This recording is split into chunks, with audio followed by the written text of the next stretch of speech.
Jamais sans la grâce, une dévotion matinale proposée par l'Église évangélique de la grâce en collaboration avec l'Institut Théologie de Cotonou.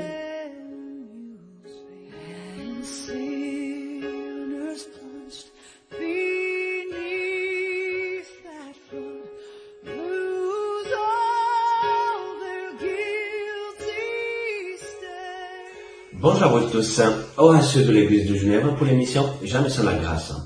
On va prier. Père, merci de bénir ta parole, merci Seigneur de la sanctifier.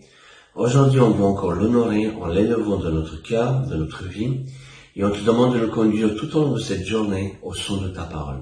Donne-nous une bonne compréhension de ce que tu as à nous dire. Amen.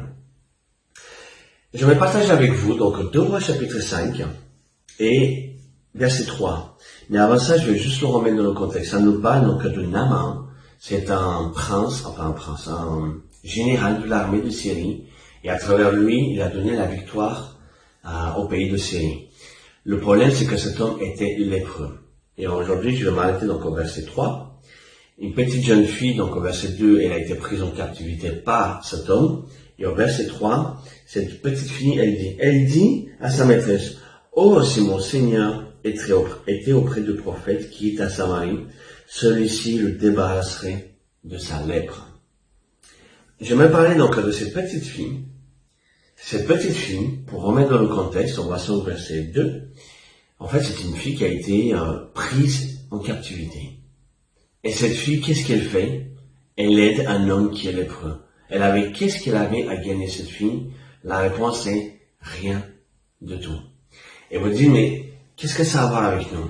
Ça a à voir que cette petite fille, elle a glorifié Dieu, même si ça lui était défavorable, même si elle n'avait rien à gagner, même si peut-être qu'elle a pris le risque que cet homme-là ne l'écoute pas. On connaît ce que s'est passé par la suite, le fait que cet homme a écouté, mais j'aime cette petite fille, on ne sait rien d'elle, mais qu'est-ce qu'elle a fait? Elle a juste rendu gloire au Dieu d'Israël. Certes, je suis en captivité, mais je peux servir. Et tout au long de la Bible, en prenant depuis les premières personnes comme pour Joseph, Abraham, Jacob et les autres, jusqu'à dans le Nouveau Testament, on voit des personnes qui ont glorifié Dieu, même s'ils n'avaient rien à gagner.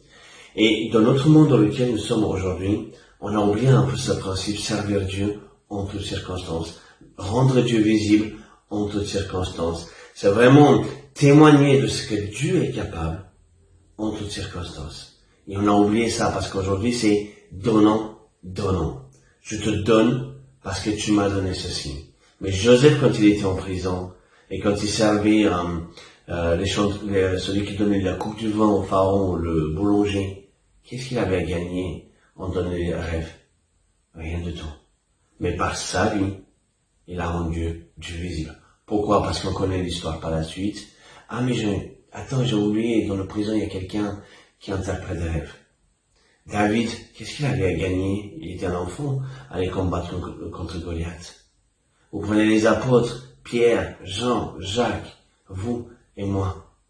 On n'a souvent rien à gagner, mais nous sommes là pour rendre Dieu visible, en toutes circonstances. Même si ça ne nous arrange pas. Pourquoi?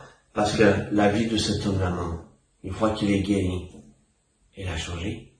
Il dit, oui, je crois que tu es Dieu Tout-Puissant. Imaginez, c'est parti juste de cette petite jeune fille qui était esclave, qui était en captivité.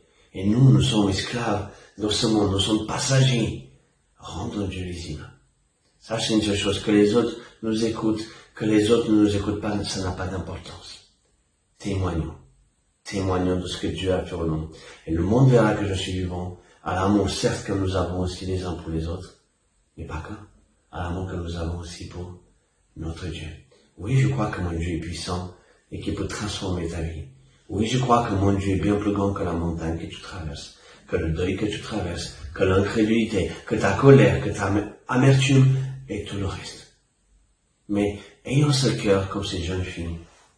Ah, si mon maître savait qu'il y a un prophète en Israël. Ah, si cette personne savait que Jésus-Christ est vrai. Seigneur, utilise-nous. Voilà, je vais juste m'arrêter là, mais pensez à cette jeune fille Elle n'avait rien à gagner et elle a servi en toutes circonstances. Soyez bénis et à la prochaine.